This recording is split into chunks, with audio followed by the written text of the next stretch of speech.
ang pag-aasawa.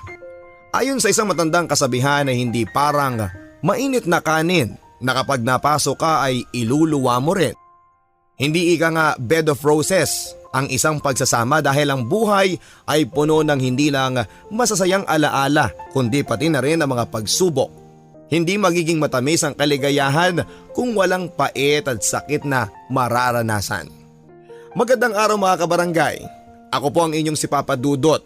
Tayo po ay pinalad na makatanggap ng isang liham na siyang ibabahagi ko sa inyong lahat ngayong hapon na puno ng aral at inspirasyon. Naway magsilbing gabay ang kwento ng ating letter sender na si Lourdes sa mga mag-aasawa at may balak na mag-asawa na nakikinig ngayon. Ito na ang ating kwento ng pag-ibig, buhay at pag-asa sa nangungunang Barangay Love Stories. Dear Papa Dudut, para sa akin, numero 1 ang pamilya. Sa lahat ng pinagdaanan ko sa buhay, ito ang alam kong totoo at hindi magbabago. Magtiwala kayo sa akin. Mawala na ang lahat, wag lang ang pamilya. Dahil sa bandang dulo, sila lang din ang maaasahan mo kahit anuman ang mangyari. Ang tanging sandingan sa lahat ng panahon. At sa bandang huli kapag nagampanan na ninyo ang mga tungkulin bilang magulang at magkaroon na ng pamilya ang inyong mga anak, kayo mag-asawa na lang din ang maiiwang tatanda at haharap sa dapit hapon ng buhay. Magandang araw po sa inyo, Papa Dudut, at sa inyong milyong-milyong tagapakinig. Ako po si Lourdes, 72 years old na laging sumusubaybay sa inyong programa. Lumaki ako sa isang payak na tahanan, kasama ang nanay at ang tatay ko at 5 mga kapatid.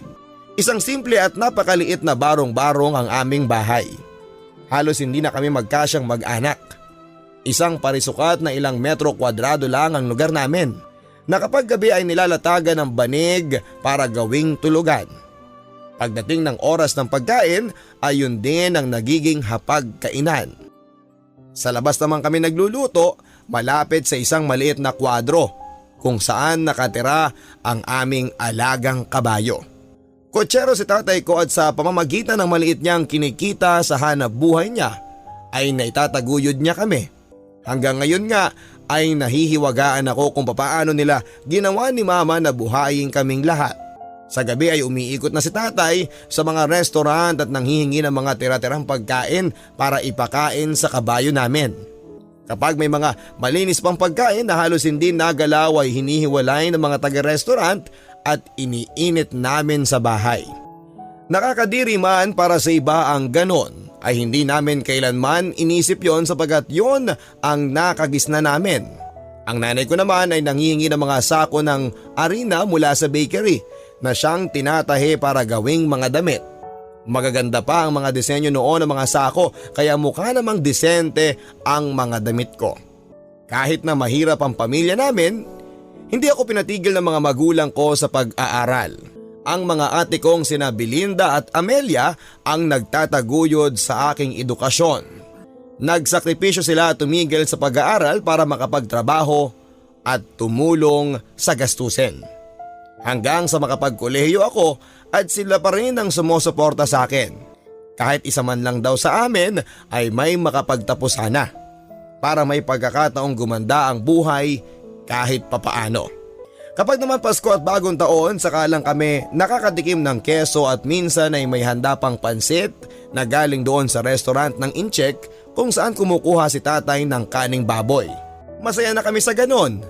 At lalong nagiging espesyal ang mga okasyon dahil sa mga maliliit na bagay na hindi namin palagi ang nararanasan. Simple ang buhay. Pero hindi kami kailanman nagkulang sa pang-araw-araw na pangangailangan. Tunay kaming pinagpala at para sa amin, masaya na kami ng ganon. Basta malusog at magkakasama ang aming pamilya. Noong makapagtapos ako ng pag-aaral ay agad akong naghanap ng trabaho dahil gusto ko ring makatulong sa aming pamilya. Maibalik ang nagawa nila para sa akin bilang pagtanaw ng utang na loob. Nakailang apply ako at ilang biodata ang naibigay ko sa ibang kumpanya hanggang sa natanggap akong bookkeeper ng isang kumpanya ng dilata. Katamtaman lang naman ang sweldo ko doon pero sapat na para makaipon ako at unti-unti ay nakapagbibigay din ako sa bahay. kaya mas gumaan ang pasanin ng mga kapatid ko. Masaya ako nagtatrabaho at kumikita ng sariling pera ko. Hindi ko man nabibili ang lahat ng gusto ko, napagbibigyan ko namang paminsan-minsan ang aking sarili. Kapag may nakikita akong damit o di kaya ay bagay binibili ko basta hindi lang mahal. At kapag may bagay akong gusto para kay nanay ay para bang bumubuka ang wallet ko. Malapit kasi ako sa aking ina. Siya na yata ang pinakamabait na taong kilala ko sa buong mundo. Mahaba ang pasensya, labis na maalagain at mapagbigay. Yan ang nanay ko. Kahit noong nagtatrabaho na ako ay sa tabi nila ni tatay pa rin ako natutulog dahil ayokong mahiwalay sa kanya. Ano ka ba, Lourdes? Ang tanda mo na tumatabi ka pa rin kay nanay. Pangangantsaw nila sa akin. Pero ganun talaga ako kay nanay. Iba ang pagiging malapit ko sa kanya, higit pa sa iba kong mga kapatid. Ilang buwan pa lang noon ako sa trabaho ko nang makilala ko ang mga ahente ng kumpanya. Bilang bookkeeper ay hinahawakan ko ang mga resibo at perang nire-remit sa akin ng mga ahente. At hindi sa lahat ng panahon ay nagtutugma ang mga ito. Minsan ay sakit sa ulo yon para sa akin pero bahagi ng trabaho ko kaya wala akong magawa kundi subukang balansehin ang lahat. Ahente noon si Jose, bagong pasok lang sa kumpanya. At dahil baguhan pa lang ay madalas siyang nagkakaproblema sa mga resibo niya. Lumapit pa siya sa akin isang hapon. Nanghihingi ng tulong. Pasensya ka na ha, alam kong naaabala kita pero talagang naguguluhan lang ako dito Nakakaawa naman siya dahil mukhang litong-lito na talaga ang mukha niya. Halika, sige tuturuan kita ha. Maghapon kong pinakita sa kanya mga dapat niyang gawin para makaiwas sa problema sa trabaho. Masipag siyang nagsulat sa maliit niyang notebook para hindi makalimutan ang mga tinuro ko sa kanya. Pagkatapos nun ay malaki ang naging pasasalamat niya sa akin. Buti na lang tinaga mo ko. Sige sa sweldo ha, ililibre kita sa pansitan dyan sa kanto. Masarap dun. Naku wag na Jose basta mabalanse lang ang mga resibo mo okay na ako. Sabi ko pa sa kanya. Nakakatuwa na kahit papaano sa maliit na paraan ay nakatulong ako sa kanya. Hindi ko inaasahan na tutuparin pala ni Jose ang pangako niyang pansit sa akin. Dahil lang alam ko'y nagbibiro lang siya. Isang buwan muna ang lumipas bago niya ako kinausap muli. Pinuntahan niya ako sa mesa ko at kinausap. Oy Lourdes, tutuparin ko na yung pangako ko sa iyo ha, yung pansit. Baka sabihin mo niloloko lang kita noon. Oo talaga, akala ko nakakalimutan mo na biro ko naman kay Jose. Nagkasundo kaming sabay na umuwi ng hapon para diretso na kaming pupunta doon sa pansitan. Kasama namin si Jose, ang isa pang kapwa niya ahente, si Omar. Pinagsaluhan namin ang isang maliit na bilao ng pansit. Nakakatuwa dahil maganang kumain ng dalawa kong kasama kaya ako rin ay napakain ng marami. Hindi na namin namalayan ang oras dahil tuloy-tuloy ang kwentuhan at kain na namin. Naubos namin ang order namin. Nakakala ko noong una ay masyadong marami sa aming tatlo. Nagkaya pa si Jose na maghalo-halo sa kabilang karinderya pero tumanggi na ako sa imbitasyon niya. Next time na lang ha. Kailangan ko na kasing makauwi ayokong gabihin. O sige Lourdes, ihahatid na kita. Pagpipresentahan ni Jose. Naku wag na, ayos lang ako. Hinatid na lang niya ako sa sakayan ng jeep. Next time na lang ha, sigaw ni Jose habang papalayo na ang sinasakyan ko. Nakakatuwa naman na nakahanap ako ng bagong kaibigan. Nasundan pa ng ilang imbitasyon ng naunang paglabas namin noon. May isang beses na sabay-sabay kaming nananghalian sa isang restaurant noong birthday ni Omar. Nakakantsawan namin siya na magpakain kaya nilibre naman kami. Galante siya noon kaya sinama niya ang ilang pang mga kaopisina. At habang nasa CR si Jose, dali-dali naman akong kinausap ni Omar. Uy, nililigawan ka na ba ni Jose? Pag-uumpisa niya sa akin. Ha? Ano ba yung pinagsasabi mo? Gulat kong tanong sa kanya. Uy Lourdes ha, umamin ka na sa amin. Sagot ng isa pa naming kaopisina. Wala akong alam sa pinagsasabi niyo ha. At yun talaga ang totoo. Nagulat ako sa mga sinabi nila sa akin. Bakit nila ako tinatanong kung nanliligaw sa akin si Jose? Lourdes naman hindi ka ba nakakahalata? May gusto sa iyo yung tao Sabi ni Omar sabay kamot ng ulo dahil hindi siya makapaniwalang ganun ako kamanhid. Bago pa pumasok sa utak ko ang lahat ng mga narinig kong yon ay bumalik na si Jose galing ng CR. "Oh, may namiss ba ako?" tanong niya sa amin. Tinginan lang lahat pero walang nagsalita. Wala naman. Order ka na ng dessert." Agad kong sinabi sa kanya. Nakakahiya baka biglang bangitin pa ng mga kaopisina ko ang tungkol sa pag-uusisa nila sa amin dalawa. Ayoko magkaroon ng nakakailang na sitwasyon doon sa tanghalian namin. Pero aaminin ko na curious din ako sa sinabing iyon ni Omar. Gusto ko ring malaman ang katotohanan. Kung talagang gusto ba ako ni Jose. Pero hindi ko siya pwedeng tanungin. Dapat ay hintayin ko na lang siya na siya na mismo ang magsabi sa akin. Pagkatapos ng tanghalian namin ay naglakad na kami pabalik ng office at napansin ko na kami na lang ni Jose ang magkasabay na naglalakad. Nauna na mga ka-office mate namin na tila ba sinasadya nila para magkaroon kami ng oras na makapag-usap ni Jose. Nakikita ko silang lumilingon at paminsan-minsan ay natatawa sa aming dalawa. Lourdes, may itatanong sana ako sa iyo eh." "Ano yun, Jose?" Naisip kong baka tungkol sa trabaho ang katanungan niya o di kaya ay sa meeting na gaganapin bukas. "Pwede ba akong dumalaw sa inyo bukas ng gabi?" Natigilan ako sa paglalakad. "Ano? Bakit ka dadalaw? Wala naman akong sakit ah." Sinubukan ko na lang nadaanin sa biro. Kasi aakyat sana ako ng ligaw eh. Hindi ako makatingin kay Jose noong sabihin niya ang mga salitang yon. Alam kong naghihintay siya ng kasagutan ko. Kung masyado ako matagal na sumagot ay baka isipin niyang ayaw ko sa kanya. Kapag naman sumagot ako kaagad ay baka akalain niyang sobrang interesado ako sa kanya. O sige, ipagpapaalam ko na lang muna kina nanay at tatay na may dadalaw bukas. "Salamat Lourdes ha. Sige mga bandang 7:30 nandun na ako." Pagkatapos nun ay balik ulit sa normal ang kwentuhan namin na para bang walang nangyari. Hindi man lang nakahalata ang mga kaopisina namin na may napag-usapan na kami na pagdalaw ni Jose. Sa pagkakataong yon ay nalaman ko na ang sagot sa katanungan ko kung totoo nga ba ang pangangantsaw nila Omar sa akin. At ang kasagutan ay oo. Eksakto 7:30 na ay nasa bahay na si Omar. Dala ang isang bugkos ng bulaklak at 5 siopaw asado. Malugod siyang binati at pinatuloy ng aking mga magulang at kapatid sa maliit naming tahanan. "Nag-abala ka pang magdala ng pagkain, iho," sabi ni nanay. "Ayos lang po, sana po magustuhan ninyo yan." "O Jose, maupo ka na muna," sabi ko sa kanya. "Pasensya ka na ha, maliit lang tong bahay namin. Hindi rin tayo pwedeng magtagal sa pag-uusap kasi maya-maya lang ay maglalatag na ng banig para makatulog sila ate eh." "Walang problema sa akin yun," nakangiti niyang sagot. Nakakailang man ang makipagkwentuhan dahil andun ang buong pamilya ko ay hindi ko kinakitaan ng hiya si Jose. Nagkwento pa nga siya kung bakit siya napadpad ng Maynila para magkolehiyo at sa kalaunan ay makahanap ng trabaho.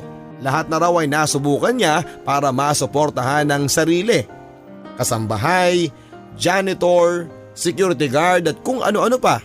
Napahanga ako at ng aking pamilya sa mga nakakatuwa niyang kwento tungkol sa mga naging trabaho niya kaya mabilis na lumipas ang oras.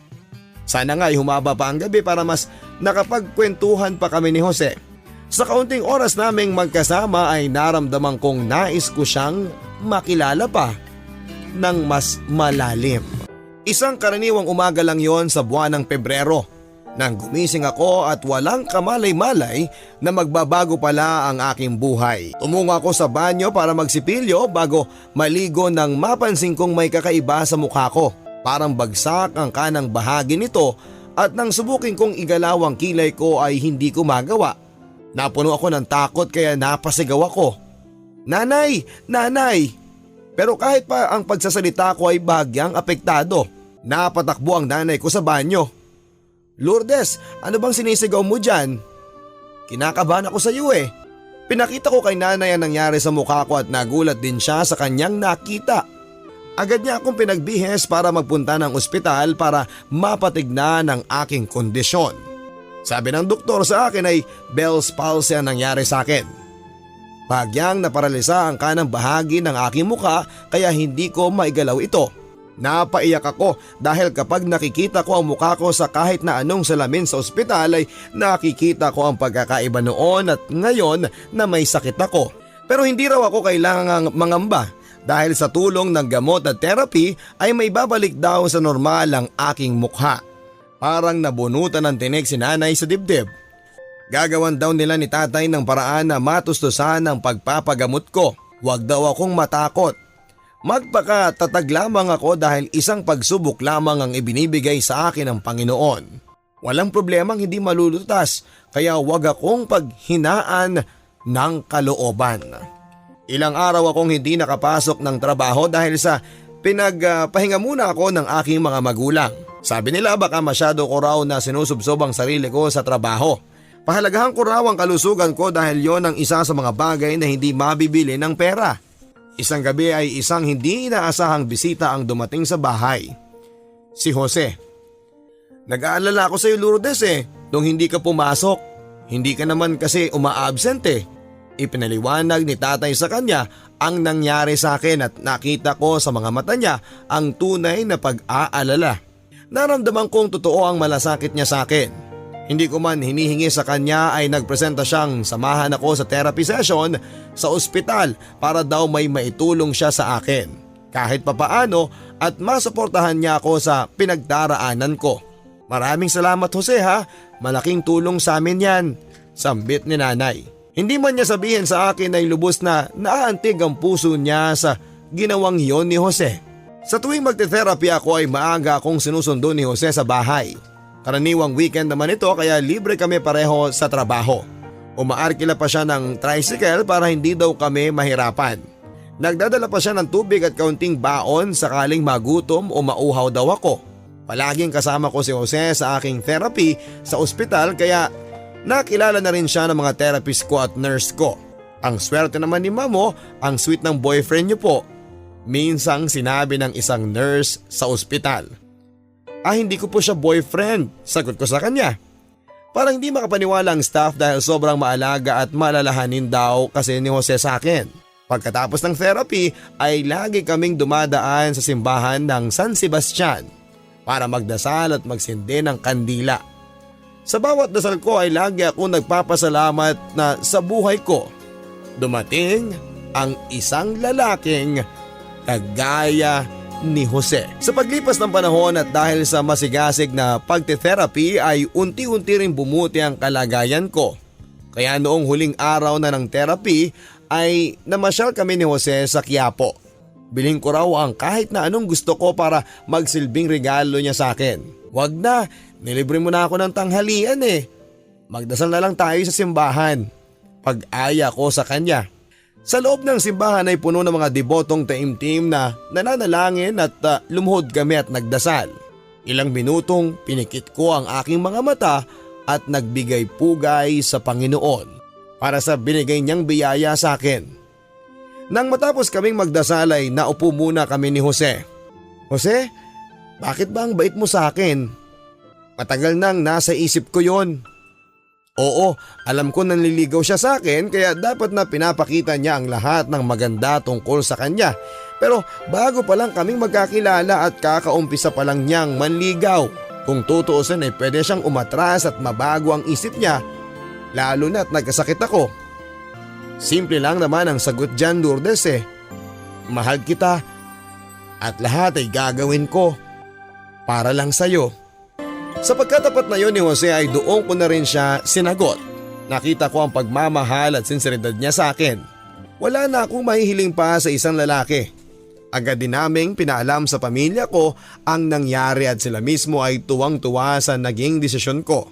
Naging saksi rin naman sila sa masigasig na panliligaw ni Jose sa akin at nakita nila kung gaano niya ako kamahal. Kaya mabuti raw at hindi ako nagpakipot, biro nila. Ang lahat ng kapatid ko ay pabor din sa kanya at mabilis nilang nakapalagay ng loob ang aking nobyo. Masayang masaya ako noon Papa Dudut dahil kahit na hindi pa kami masyadong matagal na magkakilala ay may kakaiba akong nararamdaman sa puso ko. Ipinagdarasal kong siya na ang lalaking makakasama ko sa panghabang buhay. Simple lang naman ang buhay ko pero masaya ako. Andyan si Jose sa tabi ko at ang aking pamilya at mga kaibigan. Pero isang matinding dagok ang aking naranasan. Isang dagok na susubok sa tatag ng loob at pananalig. Pauwi na ako galing sa trabaho at isang araw nang makasalubong ko sa kanto si Ate Melinda. Hapong-hapo siya at tumatakbong lumapit sa akin. "Bakit ka ba tumatakbo, ate? Saan ka pupunta?" "Susundan sana kita sa opisina eh. May ibabalita ako sa'yo." Pero hindi maituloy ni ate ang sasabihin niya. Hindi sa dahil hinihingal siya kundi parang hindi niya mailabas ang kanyang gustong sabihin sa kanyang bibig. "Ate, magsalita ka, ano?" Pangungulit ko sa kanya. Lalo akong kinabahan sa bawat segundong nananahimik siya. "Lourdes, si nanay. Wala na siya." Hindi ko agad naintindihan ang ibig niyang sabihin sa mga salitang iyon. "Wala na si nanay? Saan siya nagpunta? Kailan siya babalik?" Pero parang may isang madilim na kumot ang katotohanang bumalod sa akin. Wala na si nanay, wala na siya. Iniwan na niya kami. Nawala ng lakas ang bawat buto ko sa katawan ko. Sa aking panlalambot ay nasa lampak ako sa sahig at dumaloy ang luha ko na parang gripong hindi mapatay-patay. Naramdaman ko ang pagyakap sa akin ni ate. Pero kahit 1,000,000 yakap ng kahit na sino ay hindi makakaapula sa matinding kalungkutan ng aking nararamdaman. Sa unang pagkakataon ay naramdaman kong mawala ng isang taong napakahalaga sa akin. Namulat ang mata ko sa mapait na katotohanan ng kamatayan at ang pangungulila na dulot nito. Ang aking pinakamamahal na ina. Wala na siya at kahit na anong gawin ko ay hindi ko na siya maibabalik pa sa mundong aking ginagalawan. Pagkatapos ng libing ni nanay ay pinilit naming lahat na mamuhay ng normal. Mahirap man dahil hindi naman talaga natatapos ang pagluluksa. Sinubukan naming ibalik ang pang-araw-araw na mga gawain at umusad. Mabuti at nasa tabi ko si Jose at naging malaking tulong siya para gawing mas madali kahit papaano ang aking pinagdaraanan. Nakatulong din ang promotion ko sa trabaho. Ako na ang naging tagapamahala ng mahalagang financial records kaya sinubsob ko ang aking sarili sa pagkayod. Lagi akong pinapaalalahanan ni Jose at ng aking pamilya na maghinay-hinay dahil baka kalusugan ko naman ang maapektuhan. Maituturing ko yung pinakamadilim na bahagi ng buhay ko. Gumising ako sa umaga na minsang inaasahan ko pang makikita ko ang nanay ko na naghahanda ng almusal sa hapagkainan. Pero biglang maalala kong wala na siya. Hindi na mangyayari yon. Minsan kahit na naglalakad lang ako, kumakain o di kaya ay nakapikit lang sa jeep ay naalala ko siya bigla at nakikita ko ang mukha niya. Napakalalim ng kalungkutan sa puso ko na parabang wala ng katapusan. Ang hirap talagang hilumin ng isang sugat na sariwa at patuloy pa ring dumurugo. Sa kalaunan ay nakasanayan ko na rin na wala si nanay. Wala naman tayong ibang magagawa sa buhay kundi maging malakas at matatag, hindi ba? Ang inisip ko na lang ay binayaan pa rin ako ng buhay para makasama ko pa ang iba kong mahal sa buhay. Si Jose naman ay binibiro akong ready na raw siyang magkaanak. Tinatawanan ko lang siya dahil syempre bago mag-anak ay kasal muna. Marami na kami mga plano sa buhay at normal lang yon dahil ibig sabihin ay nagiging seryoso na ang takbo ng aming relasyon. Nagaya si Jose isang araw na mamasyal kami sa Luneta. Dahil gusto raw niyang makapag-ikot-ikot. Pinagbigyan ko naman siya dahil kailangan ko ring makapag-relax pagkatapos ng mga nangyari sa akin noong mga nakaraang buwan. Ginulat ako ni Jose nang magpakita siya sa bahay na may dalang mga bulaklak. Napakagandang mga chrysanthemum na may iba't ibang kulay. "Hello, miss," sabi niya sabay kindat. Natawa naman ako sa ginawa niyang yon. Nakapolo pa siyang pula kahit na init siya ay suot niya. Buti naman at nakapag-ayos din ako. Nakabistida akong bulaklakin at nagpulbo para sa date namin. Habang papalabas kami sa bahay ay aakalain mong kung saang mamahaling restaurant kami pupunta. Pagdating sa Luneta ay naglatag kami ng kumot at naglabas ng merienda mula sa supot ng bitbit niya. Nagpiknik kami habang pinapanood ang mga taong namamasyal, mga pamilya, magnobyo, mga bata, matatanda. Nakakatuwa na sa simpleng ginawa naming iyon ay nag-relax na ako ng husto at panandalian kong nakalimutan ang lahat. Sa akbay ni Jose ay parang pakiramdam ko ay ligtas ako sa kahit na anong sakit at pait na maaring dala ng buhay. Siya ang taong alam kong hindi ako iiwanan kailanman. Naputol ang mga iniisip ko nang bigla niya akong kinausap. Lourdes, may sasabihin ako sa iyo eh. Ano yun, Jose? 1 taon na ang relasyon natin. 1 taon na puno ng saya at pagsubok. Sa lahat ng nakilala kong babae, ikaw lang ang bukod tanging nagparamdam sa akin ng ganitong klaseng emosyon.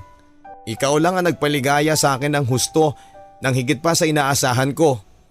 Kaya naman ngayon, hindi ko na maisip kung papaanong mangyayari sa buhay ko kung wala ka. Ayoko nang pakawalan ka, Lourdes, dahil mahal na mahal kita. Lourdes, pakasalan mo ko. Nilabas niya ang isang singsing at prinesenta sa aking harapan. Hindi ko na malayang dumadaloy na pala ang luha ko. Mga luha ng kaligayahan. Wala nang pag-aalinlangan pa, agad ko siyang sinagot. Jose, pinasaya mo ko. Pakakasalan kita kahit sa lahat pa ng simbahan. Hindi ko makakalimutan ang paglakad ko sa gitna ng simbahan kasama ang tatay ko sa aking tabi. Napapaluha ako dahil naisip kong sana ay kasama ko rin si nanay na maihahatid sana niya ako sa altar. Pero alam kong nandun siya at nakabantay at pinagmamasdan ng aking kasal. Piling-piling mga miyembro ng pamilya at mga kaibigan ang inimbitahan namin sa aming espesyal na araw. Habang naglalakad ako papalapit ng altar ay natatanaw ko si Jose at napapaluha at hindi niya maalis sa akin ang tingin niya.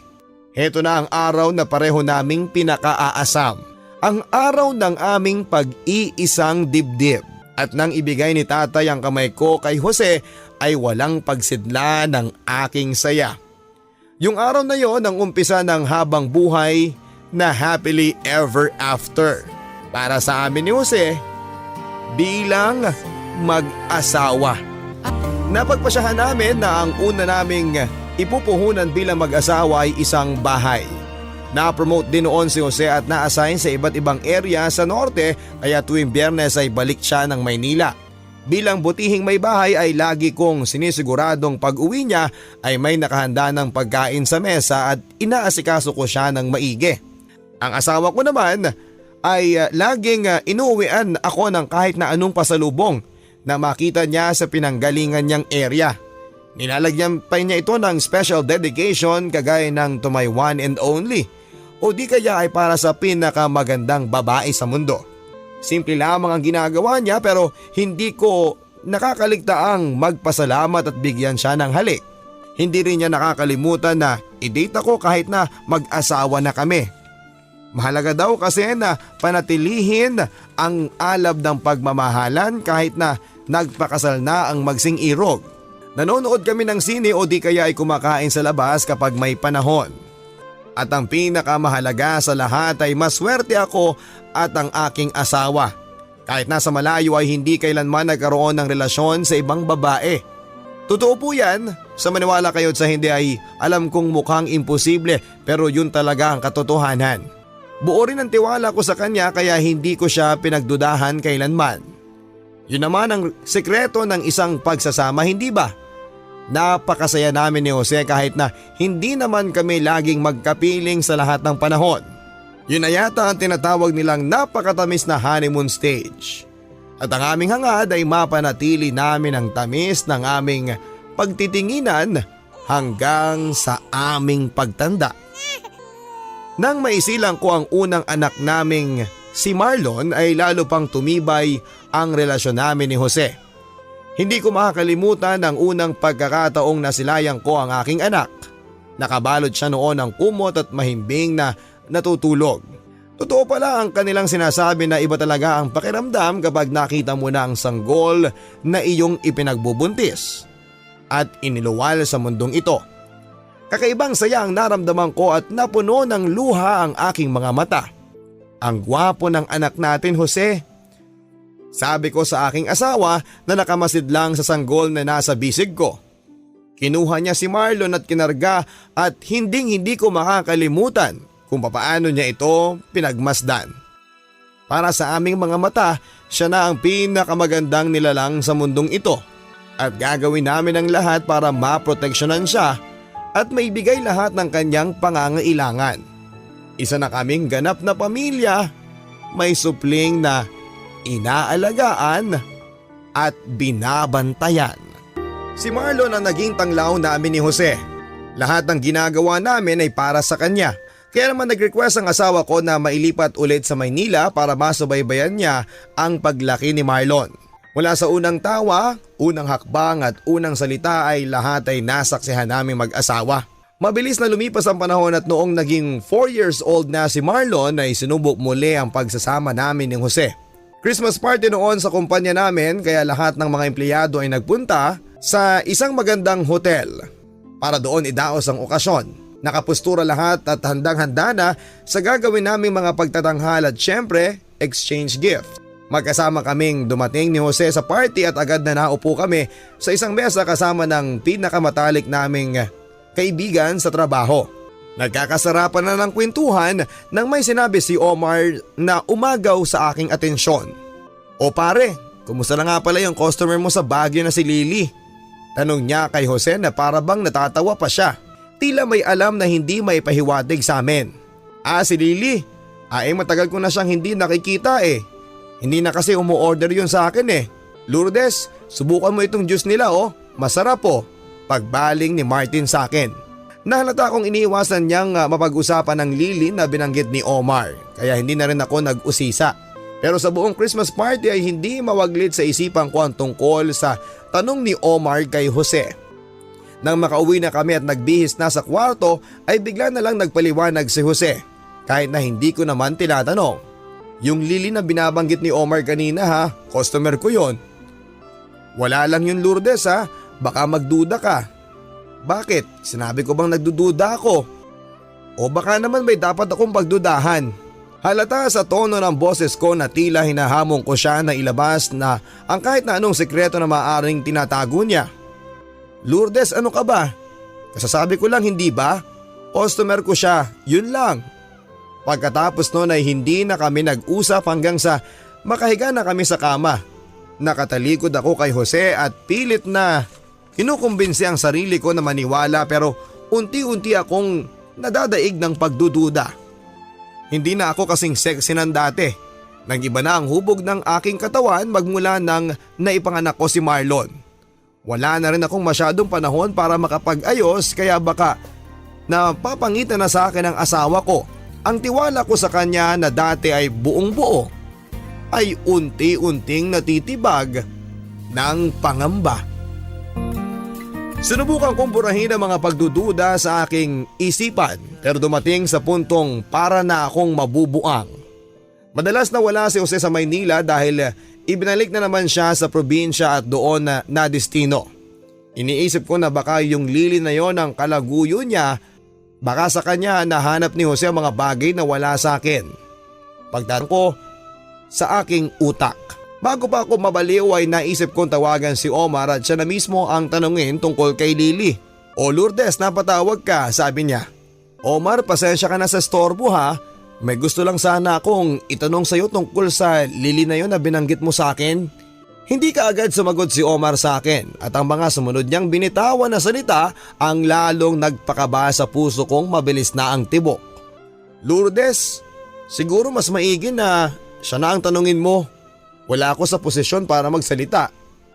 Ano kaya ang ibig sabihin ni Omar? Bakit parang sa tono at tema ng kanyang pananalita ay may sekretong tinatago si Jose sa akin? Totoo kaya ang aking mga hinala na ipinagpalit na ako ng aking asawa sa iba? Hindi ako makahanap ng tiyempo para tanungin si Jose tungkol sa mga sinabi sa akin ni Omar. Kaya noong minsang tulog na ang aming anak at nasa kwarto na kami ay kinuha ko na ang pagkakataon na kumprontahin ang asawa ko. Tinanong ko si Omar tungkol doon sa Lily na nabanggit niya. Sabi niya mas maigi raw na ikaw na lang ang tanungin ko. Ano ba ang totoo, Jose? Sabihin mo na sa akin. Pero imbis na magalit o di kaya ay maging seryoso ay natawa siya ng malakas. Hindi ko naintindihan ang reaksyon niya dahil seryoso naman ako nagtanong at walang dahilan para pagtawanan niya ako. Lourdes, sige, sasabihin ko na sa'yo. Nakisuyo kasi ako kay Lily na bumili ng silver na kwintas eh. Heto oh. At nilabas na niya ang isang maliit na kahong may lamang manipis na kwintas. May palawit itong hugis puso. Gusto ko sanang gawing sorpresa ito para sa anniversary natin kaso nabuking mo na ako. Happy anniversary, mahal. Naya ako sa natuklasan kong katotohanan. Pinagdudahan ko pa ang mister ko na nangangaliwa sa akin samantalang ang gusto lang naman pala niya ay sorpresahin ako at paligayahin. Sorry mahal ha. Sorry talaga, sabi ko sa kanya. Ngumiti lang siya at kinabit ang kwintas sa aking leeg. Niyakap ko siya ng mahigpit at mabilis niya akong napatawad sa aking maling akala. At doon ay lalo ko pang minahal si Jose. Naisipan naming maghanap ng ibang pagkakakitaan dahil habang lumalaki si Marlon ay lumalaki rin ang gastusin sa pagpapalaki sa kanya. Tsaka isa pa ay ayaw namin na habang buhay kaming empleyado.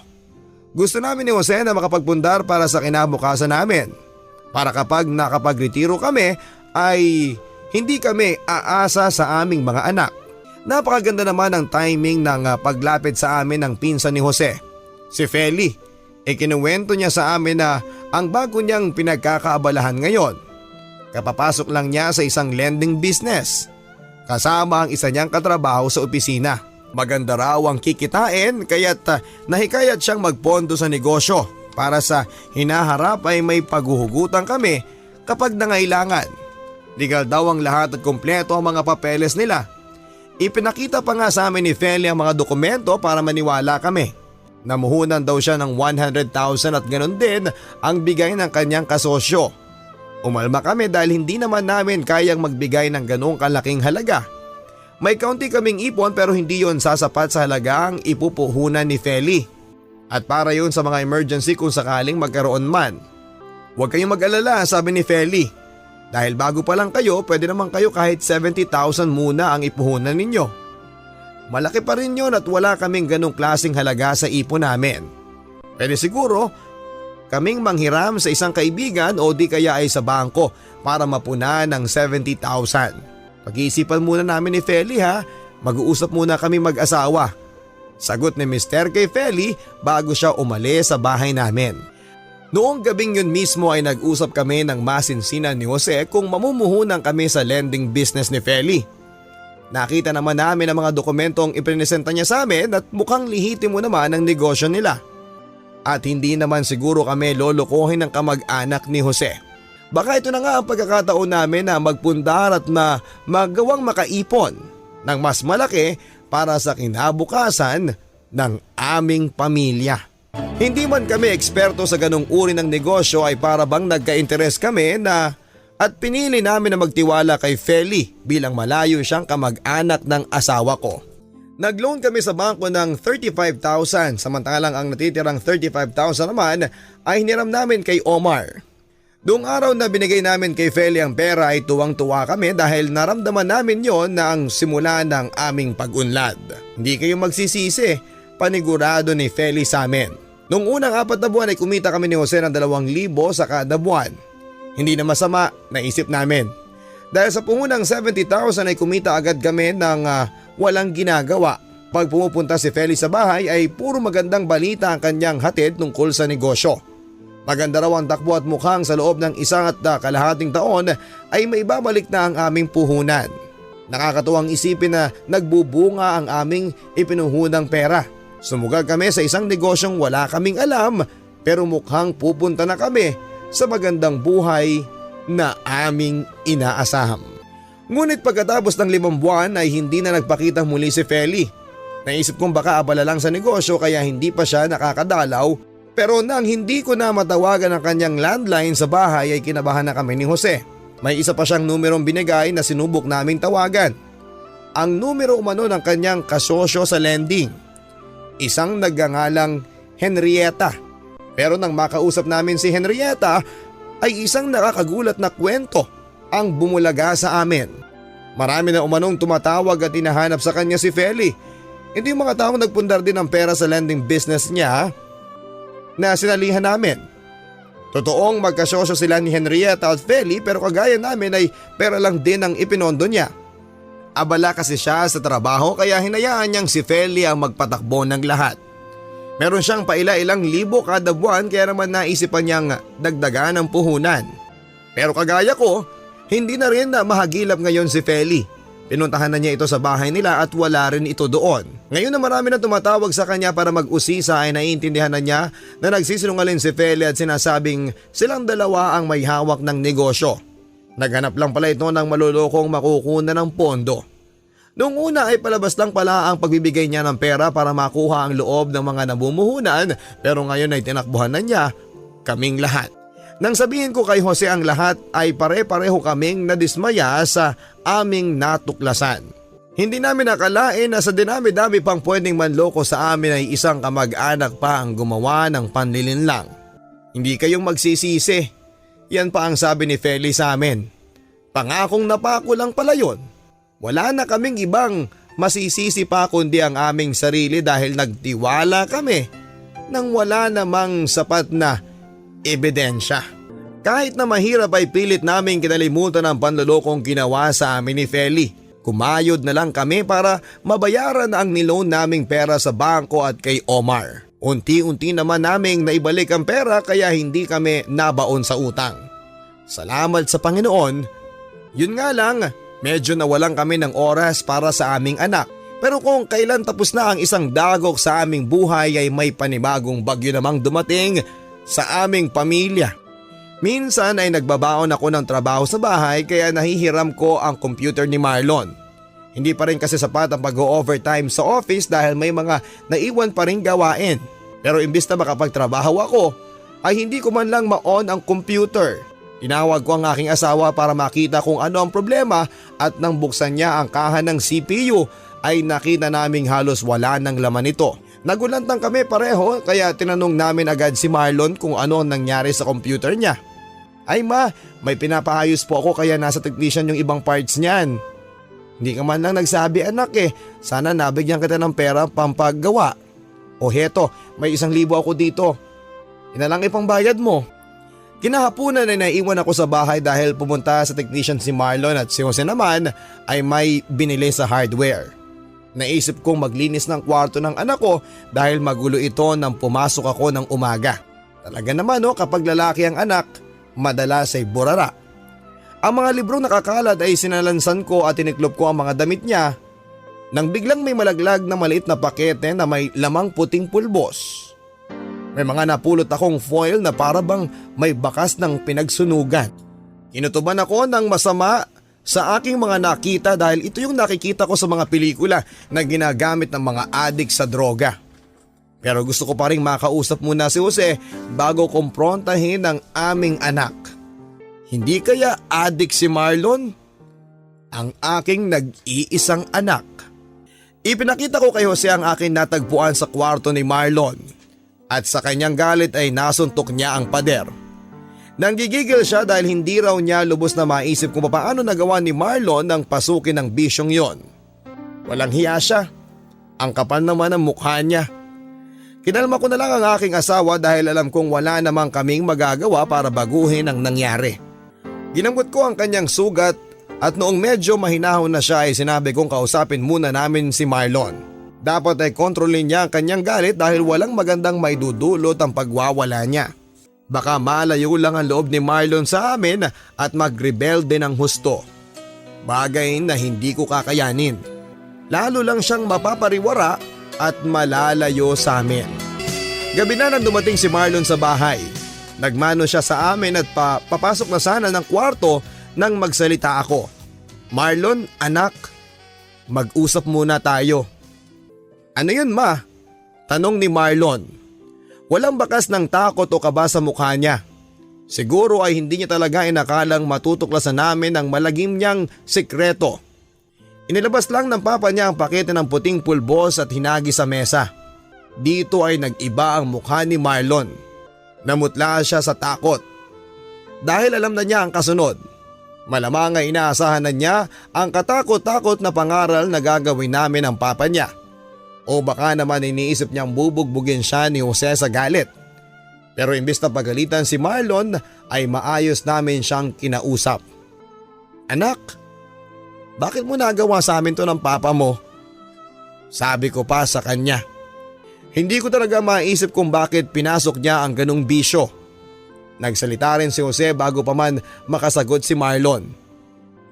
Binigay naman namin lahat sa iyo eh. Lahat ng pagmamahal at pag-aaruga. Di man kami perpektong magulang. Minahal ka namin ng lubusan. Saan ba kami nagkulang anak? Napaiyak na lamang ang aming anak at lumuhod sa aming harapan. Sorry talaga ma, pa. Naimpluwensyahan lang ako ng barkada. Hindi po kayo nagkulang sa akin. Ako po talaga ang may diferensya.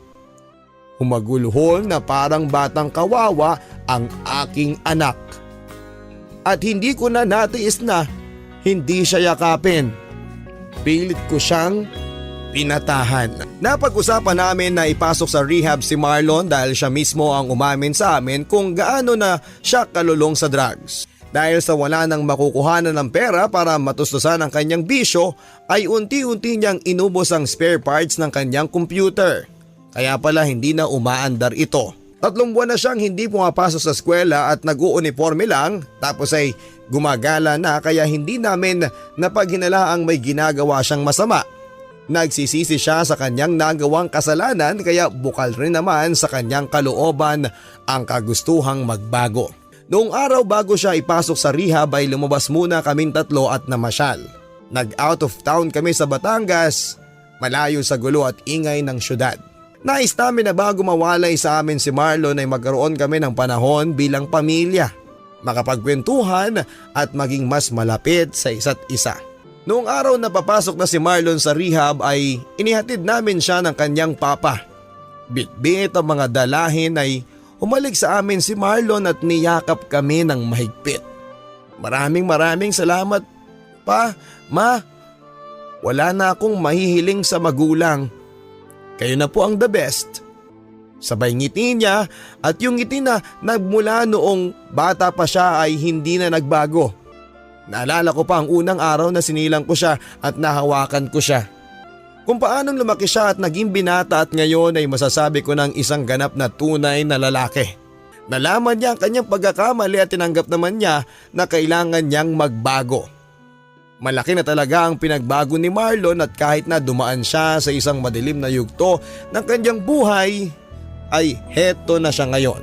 Nakahandang harapin ang bagong bukas na naghihintay sa kanya. Pagkatapos ng 1 taon ay nakalabas na ng rehab si Marlon. Parang piyesta noon sa bahay dahil nagbalik na ang aming nag-iisang anak.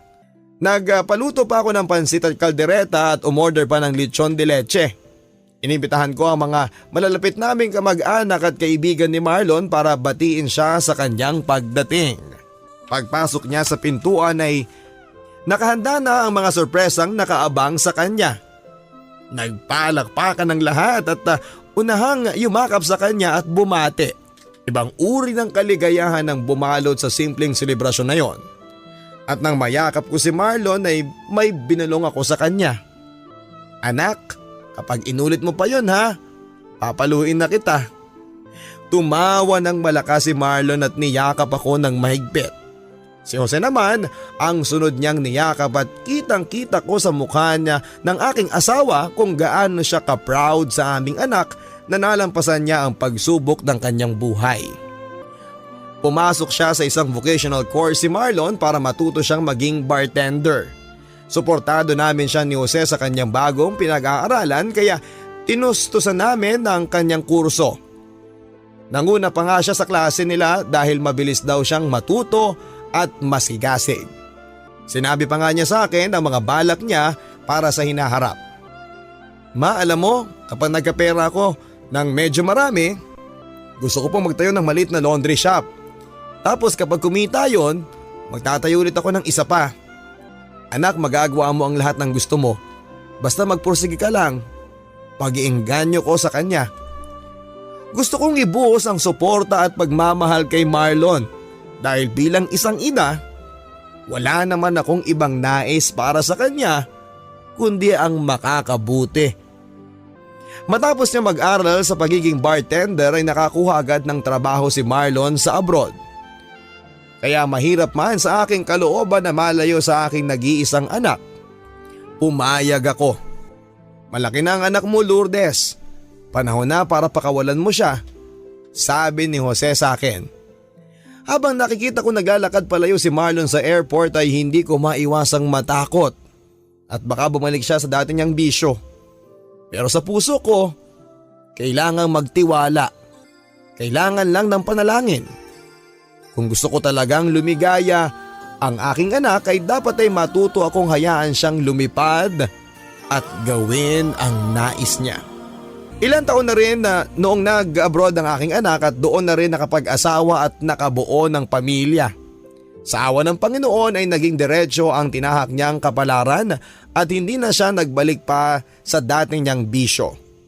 Paminsan-minsan ay umuuwi sila dito kasama ng kanyang mag-anak. Nakakatuwa ang aming apong si Gerald na nasa edad na 3 ay walang kasing kulit at bibo. Inaaya nga kami ni Marlon na bisitahin sila sa abroad pero tumanggi kami ni Jose. Anak, kayo na lang ang umuwi dito sa Pilipinas. Masyado na kaming matanda para bumiyahe pa kami ng papa mo. Kaya sa tuwing andito sila sa Pilipinas ay sinusulit namin ang bawat minuto ng aming pagsasama. Habang sinusulat ko po ito, ang aking barangay love stories ay nasa veranda po kami ng aking asawang si Jose. Sa aming kanya-kanyang rocking chair. Hilig kasi namin ang makinig sa radyo dito sa labas habang nagmamasid ng mga taong dumaraan. Sa ngayon po ay may sintomas na ng Alzheimer's ang aking pinakamamahal na asawa. Nakakalungkot po. Noong una namin itong natuklasan dahil alam kong unti-unti pang lalala ang kanyang karamdaman. Mahirap isipin na balang araw ay hindi na siya magiging katulad ng Jose na nakilala ko. Pero dahan-dahan ay tinatanggap ko na rin ang lahat dahil kailangan. Ano man ang mangyari ay hahawakan ko ang kamay ng lalaking hindi ako iniwanan kailanman. At hanggang sa huli ng aming buhay ay dadamayan ko siya at aalagaan. Ang inyong kabarangay, Lola Lourdes. Maraming salamat Lola Lourdes. Mga kabarangay, hindi talaga madali ang buhay na may asawa. Gaya ng ating narinig mula sa letter sender nating si Lola Lourdes. Malamang ay alam nyo na rin yan kung kayo mismo ay nakaranas na ng mga pagsubok sa inyong buhay may asawa. Pero kaya nga sinasabi ng pare na ang kasal ay through sickness and in health, for richer and for poorer. Dahil kailangang maging handa ang bawat isa na nasa relasyon na harapin ang kahit na anong dumating sa kanilang buhay. Ang pagmamahal ay hindi lamang nasusukat sa mga masasayang alaala kundi ang pagiging matatag na mag-asawa sa kabila ng lahat. Maraming salamat pong muli kay Lola Lourdes sa iyong napakagandang kwento. Sana po ay humaba pa ang inyong buhay at pagsasama ng inyong si Lolo Jose. At sa mga kabarangay po natin na may kabiyak na nakikinig, sana po ay mas tumatag pa ang inyong buhay may asawa. Muli po ay naihatid ng inyong Papa Dudot ang isa na naman pong kwento na puno ng inspirasyon at aral. Kung nais ninyong maibahagi ang inyong kwento ay mag-email lamang po kayo sa amin sa bls971@yahoo.com o kaya naman ay sumulat sa GMA Network EDSA Corner Timog Avenue, Diliman, Quezon City. Huwag din pong kalimutan na subaybayan ng isa ko pang programa, ang Radyo Nobela kasama si Ate Lisa. Yan po ay tuwing Lunes hanggang Biyernes, alas 9 hanggang alas 12 ng tanghali.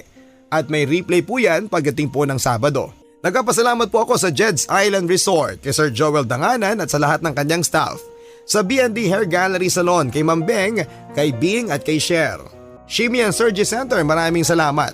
Hanggang sa susunod mga kabarangay, huwag kalimutang tumutok. Same time, same radio station at maghahatid muli ako ng isang kwento ng pag-ibig, buhay at pag-asa sa nangungunang Barangay Love Stories.